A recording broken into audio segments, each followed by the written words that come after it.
नवीन वर्षाच्या तोंडावर सोन्याच्या दरामध्ये चांगलीच वाढ होती आहे। गेल्या 24 तासांमध्ये सुवर्णनगरी जळगावामध्ये सोनं 2000 रुपयांनी महागलं।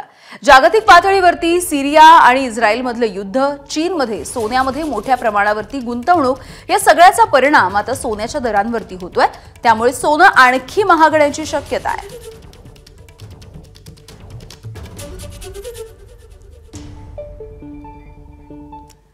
तर यावरती आंतरराष्ट्रीय घडामोडींचे अभ्यासक तज्ञ शैलेंद्र देवळाणकर काय म्हणतात बघूयात।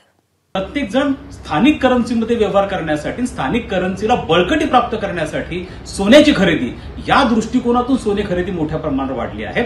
दुसरं असं आहे की चीनच्या बाबतीमध्ये एक घडामोड जी आणखी जाणवती ती म्हणजे चीनमधलं जे रिअल इस्टेट आहे ते अलीकडच्या काळामध्ये कोसळलेलं आहे। त्यामुळे सामान्य चीनी व्यक्ती जो आहे, माणूस जो आहे, तो आता सोन्यामध्ये खरेदीमध्ये गुंतवणूक करायला लागलेला आहे आणि त्या दृष्टिकोनातून सामान्य चीनी माणसाकडनं देखील सोन्याची खरेदी ही मोठ्या प्रमाणावरती वाढल्यामुळे भारताला मागे टाकत चीन आता सोने खरेदीमध्ये नंबर 1 ला आलेला आहे। एबीपी माझा, उघडा डोळे बघा नीट।